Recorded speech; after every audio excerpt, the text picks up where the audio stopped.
Hi guys, welcome back to the video. We are getting straight into it today. So how much would you need to buy of the S&P 500 in order to retire? Now, we're going to be looking at this at a few different income points. So it's going to be the minimum wage, the middle class wage, the upper class wage, and the pension as well. Now, we have a few people from America watching the videos. So what I've done is I've added the UK minimum wage and the US minimum wage. I've combined them and then I've divided by two to give us something that I'm calling a transatlantic average. So that's going to be the transatlantic average pension, minimum wage, middle class earnings and upper class earnings, and they differ quite a bit depending on which country you're in, so the averages are quite interesting as well. So that's what we're going to be doing in today's video, seeing exactly how much you'd need to retire if you were solely investing in the S&P 500. Now, before we get into everything, guys, I just want to say a massive thank you to everyone who subscribed on the channel recently. It does mean the world to me. We've blown past 100 subscribers. I think we're currently sitting on 114 subscribers as of recording this video. Yeah, it's been mind-blowing. The positive comments, the words of encouragement. I mean, I'm just a guy on minimum wage who's working in the warehouse, who is trying someday to become a millionaire, and I will do that. And that is what this channel is about, and just the advice that I've been given from people and asking me to have a look at different things, and just the words of general encouragement have been fantastic, and it does mean the world to me. So I read all of the comments. It really does blow my mind how positive it has been. You rarely find that on the internet these days, so we're really building a nice positive community that I think is really encouraging and helping one another. So thank you so much for being a part of that and subscribing to the YouTube channel.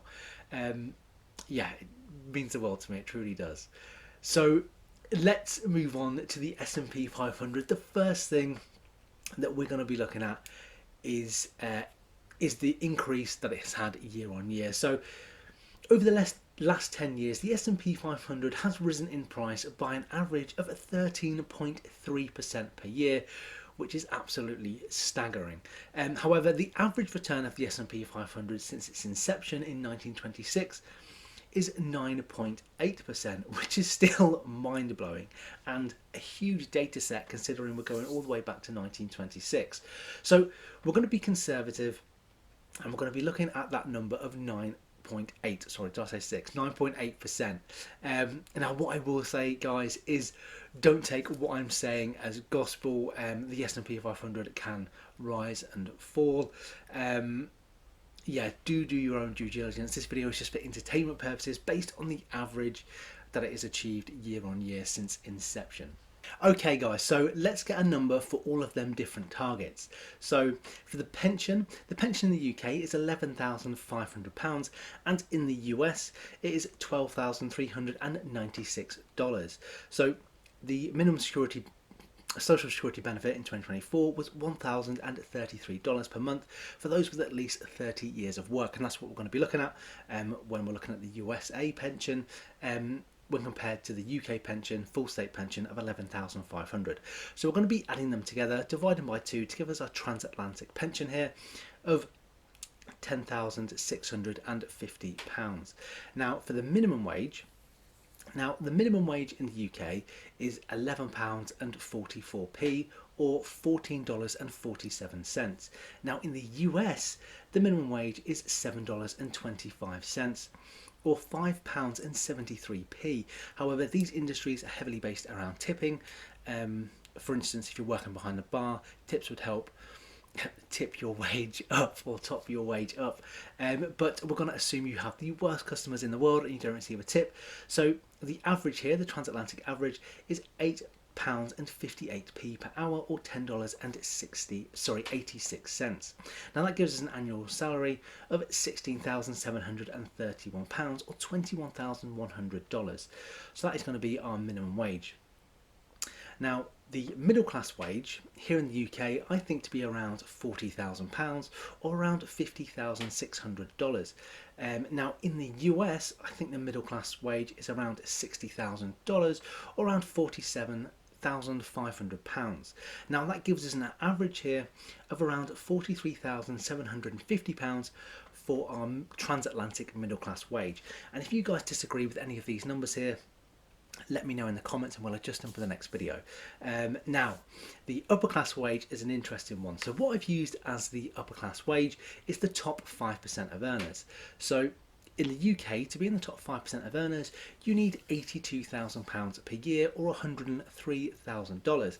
However, in the US, to be in the top 5% of earners, you need $200,000 or £158,000, which is a staggering difference. Now, that gives us an average here, a transatlantic average for our upper class wage of $120,000 or $151,000. So let's start out with the first initial investment of £10,000 just to see where that gets us. So using the numbers that we've just mentioned, over the course of the year that would pay us out somewhere in the region of £980. So on average every month with this level of investment you'd be looking at a gain of around £82. Now for me, on minimum wage, that's not too bad. £82 a month, that's taken out quite a few bills, you know, Prime and your phone bill, some things that can come up to bite you. I know £10,000 is a lot of money, but all of a sudden it's, you know, it's nice to see that bit of return on average. Now let's ramp up that investment to £25,000 just to see where we stand now. So again, using the same numbers, this would get us somewhere in the region of £2,450 per year. So on average every month with this level of investment you'd be looking at a gain of around £204. Now this means that we're around 23% of the way to our first milestone, which is that transatlantic pension of £10,650.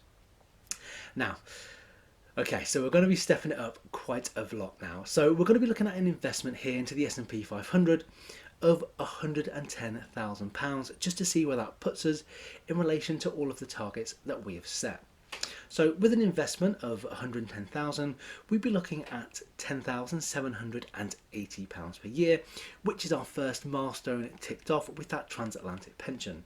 So let's take a look at the breakdown. So on average, every month with this level of investment, you'd be looking at a gain of around £900.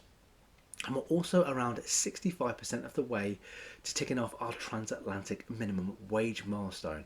Now, again, like I mentioned before in the video, guys, this isn't what you're going to get in every month.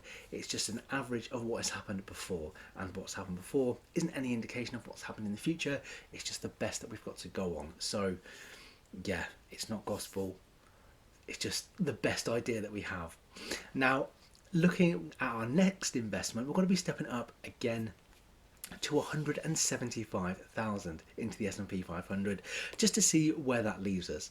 So with an investment of 175,000, we'd be looking at 17,150 using the numbers above per year. Now the monthly breakdown here would be around £1,429 per month. Now at this point we're around 40% of the way to unlocking our transatlantic middle class wage income at 43,750. Now again guys, we're going to be stepping it up quite a bit, so let's increase that investment.